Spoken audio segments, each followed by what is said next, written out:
പ്രതിപക്ഷ നേതാവ് V D സതീശനെതിരെ ഗുരുതര അഴിമതി ആരോപണം. കേരയിൽ പദ്ധതിയെ തകർക്കാൻ പ്രതിപക്ഷ നേതാവ് വി ഡി സതീശന് 150 കോടി ലഭിച്ചെന്ന PV അൻവർ MLA. കർണാടകയിലെ IT ലോബിക്ക് വേണ്ടിയാണ് പദ്ധതിയെ എതിർത്തത്. അതേസമയം ആരോപണത്തിൽ വ്യക്തമായ മറുപടി നൽകാതെ സതീശൻ ഒഴിഞ്ഞുമാറുകയും ചെയ്തു. വരും ദിവസങ്ങളിൽ വലിയ തരത്തിലുള്ള രാഷ്ട്രീയ ആരോപണങ്ങൾക്കും പ്രത്യാരോപണങ്ങൾക്കും കളം വയ്ക്കുന്ന വിഷയമായി ഇത് മാറുകയും ചെയ്യുന്നുണ്ട്. VS അനുരാഗ് വിവരങ്ങൾ നൽകാം. പ്രതിപക്ഷ നേതാവ് വി ഡി സതീശനെതിരെ ഗൗരവതരമായ ആരോപണമാണ് PV അൻവർ MLA നിയമസഭയിൽ ഉന്നയിച്ചത്.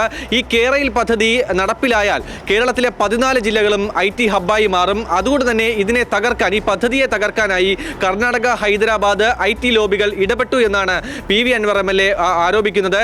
ഈ കമ്പനികൾ പ്രതിപക്ഷ നേതാവ് വി ഡി സതീശന് കോടിക്കണക്കിന് രൂപയാണ് ഇതുമായി ബന്ധപ്പെട്ട് കൈക്കൂലിയായി കൈമാറിയത്.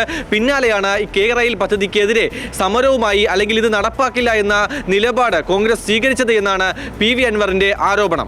ഈ ദൗത്യത്തിന്റെ ഉത്തരവാദിത്തം കേരളത്തിലെ പ്രതിപക്ഷ നേതാവ് ശ്രീ വി ഡി സതീശനെ ഏൽപ്പിക്കുകയും ചെയ്തു.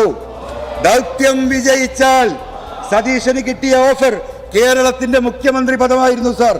ഫെബ്രുവരി 2021 ഫെബ്രുവരി മാർച്ച് മാസങ്ങളിൽ 150 കോടി രൂപയാണ് ഇലക്ഷൻ ഫണ്ട് എന്ന നിലക്ക് കൈക്കൂലിയായി ശ്രീ വി ഡി സതീശന്റെ കയ്യിലെത്തിയിട്ടുള്ളത്.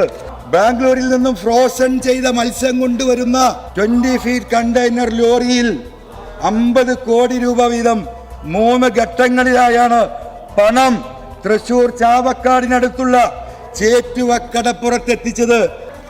അവിടെ നിന്നും 2 ആംബുലൻസുകളായി വി ഡി സതീശന്റെ കൂട്ടാളികളുടെ കയ്യിൽ ഈ പണം എത്തുകയും പ്രതിപക്ഷ നേതാവ് കർണാടകയിലാണ് ഈ പണം കൊണ്ട് നിക്ഷേപിച്ചിട്ടുള്ളത്.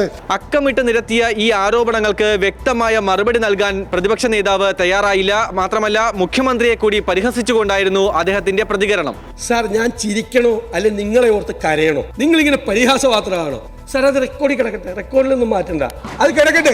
എന്തായാലും PV അൻവറിന്റെ ഈ ആരോപണത്തിൽ വ്യക്തമായ മറുപടി പറയാൻ ഇന്ന് പ്രതിപക്ഷ നേതാവിന് കഴിഞ്ഞിട്ടില്ല. വരും മണിക്കൂറിൽ അല്ലെങ്കിൽ വരും ദിവസങ്ങളിൽ ഇതിന് വ്യക്തമായ കൃത്യമായ മറുപടി പറയാതെ പ്രതിപക്ഷ നേതാവ് വി ഡി സതീശന് മുന്നോട്ട് പോകാനാകില്ല എന്നുള്ളത് തന്നെയാണ് ഏറ്റവും പ്രധാനപ്പെട്ട കാര്യം.